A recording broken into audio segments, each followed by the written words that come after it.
Você já sentiu uma dor nessa região, achou que fosse ouvido, mas no final não era? Muitas pessoas convivem com pequenos incômodos e nem imaginam que todos eles podem ter a mesma causa.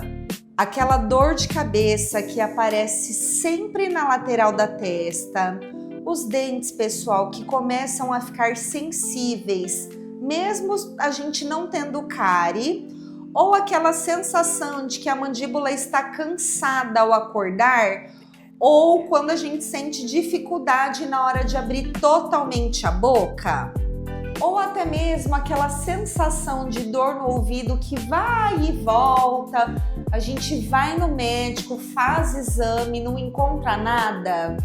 Então, pode ser bruxismo.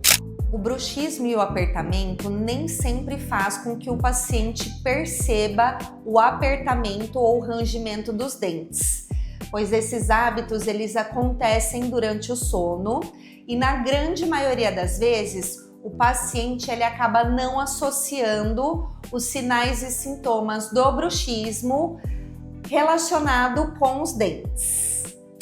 Se você convive com alguns desses sinais ou sintomas, procure uma de nossas unidades, que nós temos especialistas disponíveis para o seu diagnóstico.